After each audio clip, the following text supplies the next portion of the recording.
Olá, estudantes do 8º ano, tudo bem? Aula de ciências começando e na aula de hoje nós vamos falar sobre a saúde do sistema respiratório. Para começar então, quais são os objetivos desta aula? Então nessa aula nós iremos conhecer algumas doenças que afetam esse sistema tão importante que é o sistema respiratório.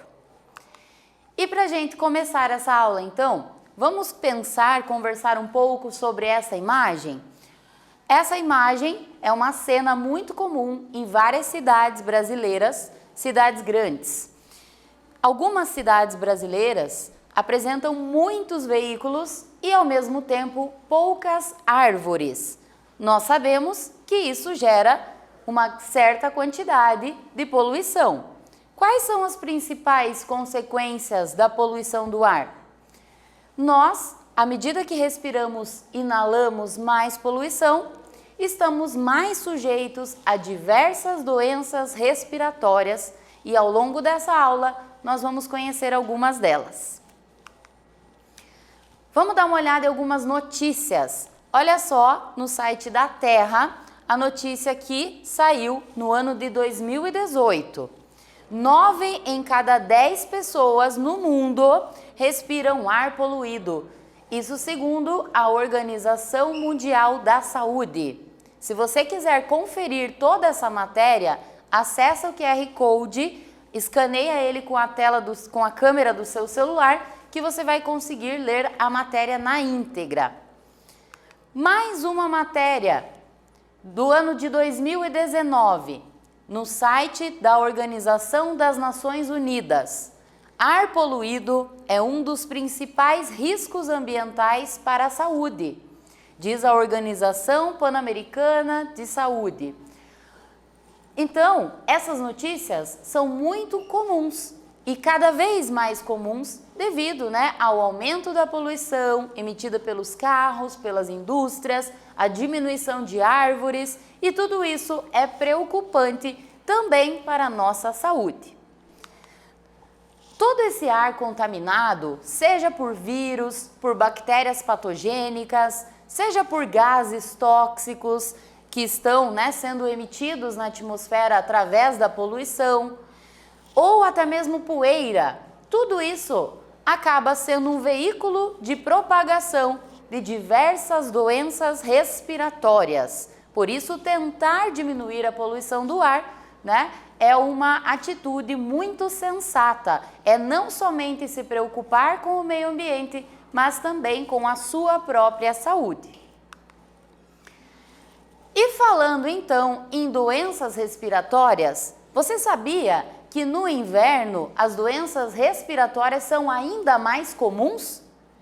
Se você sabia, ótimo, você vai conseguir responder. Se você não sabia, tenta responder essa questão aqui e nós já voltamos para fazer a correção. Então, olha só, as doenças respiratórias são mais comuns no inverno. Por quê?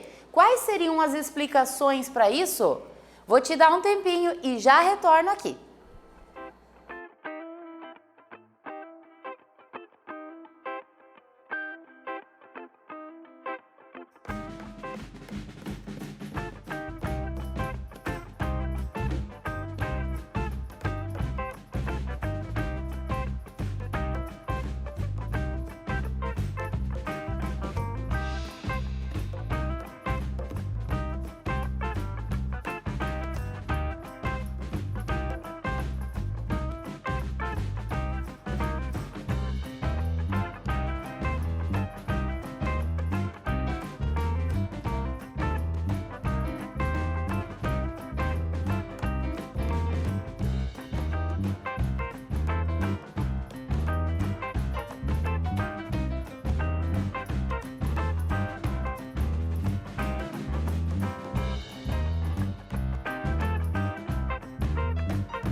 Então, o que você respondeu aí? Quais são os motivos que fazem com que no período do inverno, nas épocas mais frias do ano, o número de doenças respiratórias aumente significativamente? Então vamos dar uma olhada na explicação. O aumento da incidência das doenças respiratórias no inverno se deve por esses motivos aqui. Ambientes mais fechados e pouco ventilados, tá? Então muita gente acha que é por conta do frio, mas na realidade a principal causa desse aumento de doenças é porque nos dias muito frios as pessoas tendem a deixar os ambientes muito fechados, tá? E isso facilita a transmissão de micro-organismos. Portanto, devemos sempre abrir as janelas, nem que seja um pouquinho, né, para que o ar consiga ventilar e se renovar. Um outro motivo também é o aumento da poluição do ar. Nos meses mais frios, a poluição do ar tem mais dificuldade de subir para a atmosfera, ficando concentrada nesta região onde nós estamos constantemente respirando. Esse é outro fator importante. E ainda a questão de mudanças climáticas bruscas, tá? Mudanças muito repentinas. Tem momentos em que está quente, tem momentos que a temperatura cai demais, né? E isso pode sim acabar mexendo um pouco com a nossa imunidade e as pessoas podem ficar mais doentes. Esses são os motivos pelos quais, né, no inverno as doenças respiratórias são mais comuns, ok?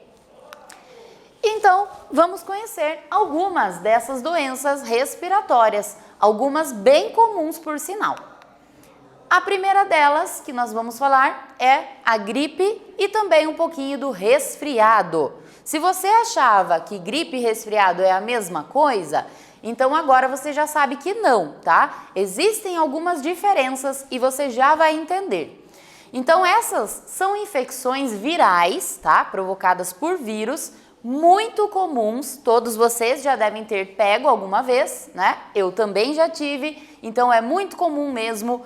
A transmissão é pelo ar, ela acontece também através do contato físico ou ainda por compartilhamentos com objetos pessoais de uma pessoa que está doente, tá? Um copo, uma toalha de rosto.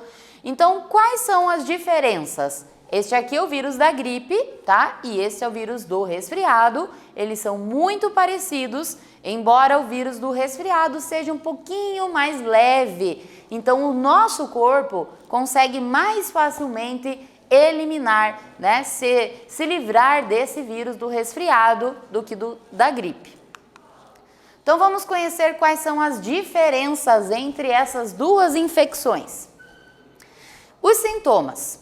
Sintomas da gripe costumam durar 3, 4, até 5 dias. São sintomas mais fortes, incluindo febre, que pode passar dos 38 graus, tosse, que pode ser seca ou aquela tosse carregada com catarro, com secreção. Dor de cabeça costuma ser forte, no caso da gripe. Dores musculares também costumam acontecer, né? Aquela dor no corpo todo. Coriza, nariz escorrendo, pode acontecer ou não, assim como a dor de garganta. E quanto ao resfriado? O resfriado, a febre é rara, então costuma não acontecer. A tosse, ela é mais curta e mais irritativa, aquela que a garganta está mais seca, né, e a pessoa sente tipo uma irritação mesmo. Ela costuma passar também em questão de 1 ou 2 dias, tá? Os sintomas do resfriado duram menos tempo do que os sintomas da gripe. Dores de cabeça são raras no resfriado, dores musculares acontecem, mas são muito mais leves do que na gripe. E o nariz costuma sim escorrer, assim como uma leve dorzinha na garganta. Então a gripe tem sintomas mais fortes porque o vírus influenza é um vírus que o nosso corpo pode demorar um pouquinho mais para conseguir combater. Enquanto o vírus do resfriado, a gente costuma sentir aquela dorzinha no corpo 1 ou 2 dias e o nosso corpo, o nosso sistema imunitário consegue dar conta deste vírus, ok? Você sabia que para gripes, para resfriados e para a grande maioria das doenças virais não existe um tratamento específico? Não existe um medicamento para acabar com aquele vírus? Quem faz isso é o nosso próprio organismo, o nosso sistema de defesa. Mas, com base nisso, eu trouxe uma questão para você responder aí no seu material, praticar um pouquinho do conteúdo. Olha só, as doenças virais, como a gripe, como o resfriado, não possuem um tratamento específico, tá? Os medicamentos que você já tomou quando você teve essa doença foram para amenizar os sintomas apenas, tá? Sendo ideal, portanto, a prevenção. Quais são as formas, então, de prevenção? O que nós podemos fazer para evitar a gripe e os resfriados? Responde aí, então, e nós já retornamos para a nossa correção.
E então, quais são as medidas que nós devemos pôr em prática para evitar essas doenças?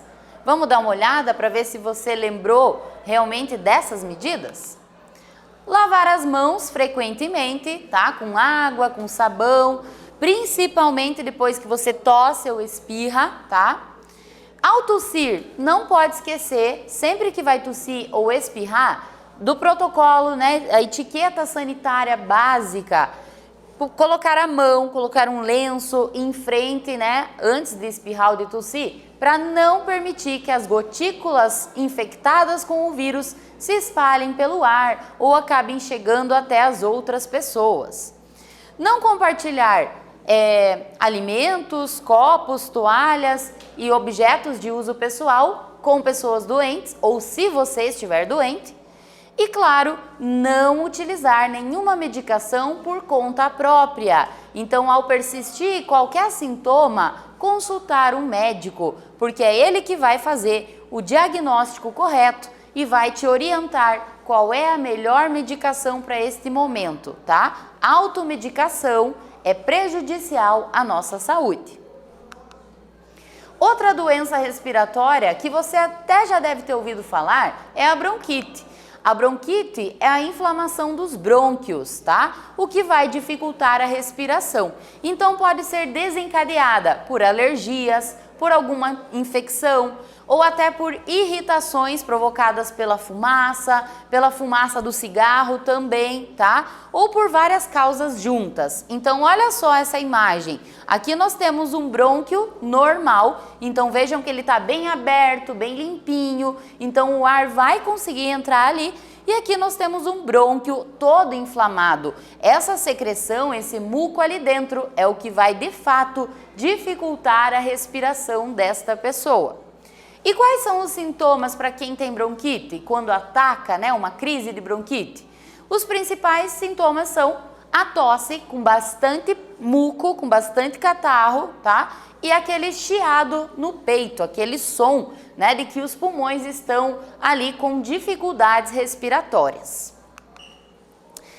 Bem comum também é a asma, uma inflamação dos bronquíolos, tá? Então, bronquite é inflamação de brônquios, asma é inflamação dos bronquíolos. Os bronquíolos são as ramificações dos brônquios e isso também vai dificultar a respiração. Então, ela também pode ser desencadeada por alergias, por irritações, por infecções, pode ser por fatores emocionais também.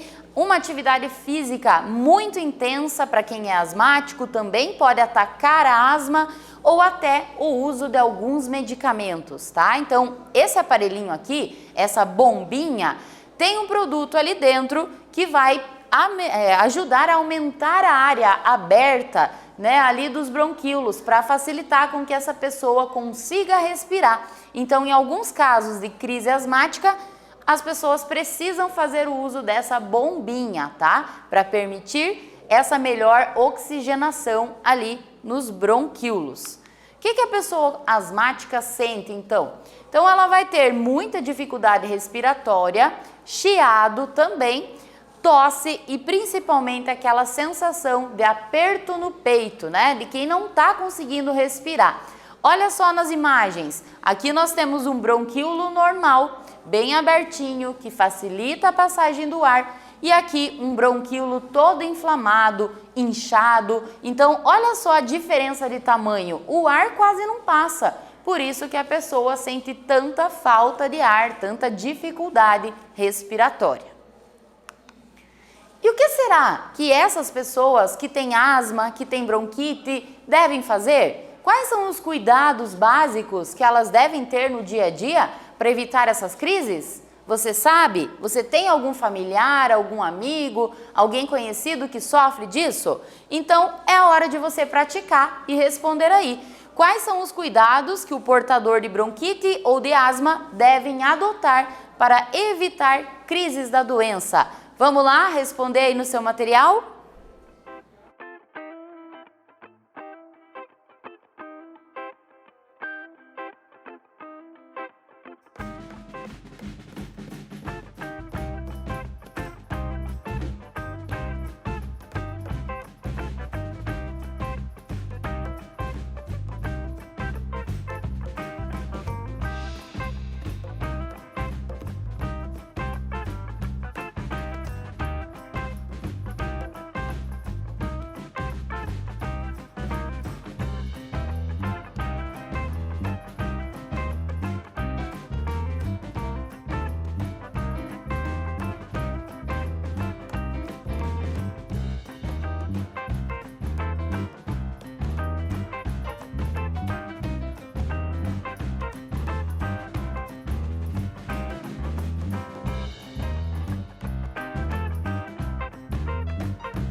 E então, vamos dar uma olhada nos cuidados?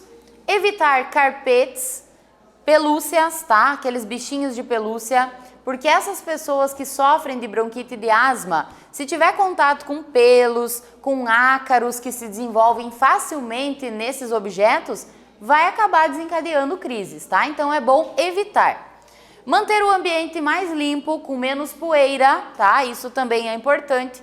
Animais domésticos, cachorro, gato, para quem tem asma ou bronquite, não é muito aconselhável que o animalzinho fique dentro de casa, principalmente no sofá, na cama, né? Também pela questão dos pelos que o animal solta. É recomendado que não haja fumantes no ambiente, tá? Então a fumaça do cigarro vai fazer mal tanto para a pessoa que fuma, quanto para quem está junto, inalando, né? Que acaba sendo um fumante passivo. Troca periódica de roupas de cama, então os lençóis, as fronhas, para que não junte ácaros. Se alimentar bem, mais natural possível, se manter bem hidratado, praticar atividades físicas, nesse caso mais leves, tá? E moderadas, né? Para não desencadear uma crise. Então, com esses cuidados, dá para evitar as crises, com certeza. E chegamos ao fim dessa aula, então a nossa retomada, vamos frisar os principais pontos aqui. Nós vimos então que as doenças respiratórias podem ser causadas, né, tanto pela inalação de poluentes, quanto de agentes causadores de doenças, os agentes patogênicos. Elas são ainda mais comuns no inverno e nessa aula nós conhecemos então as seguintes doenças respiratórias: a gripe, o resfriado, asma e bronquite. Adotar hábitos de prevenção a todas essas doenças é fundamental. Espero que você tenha gostado dessa aula. Agradeço a sua atenção. Tchau, tchau!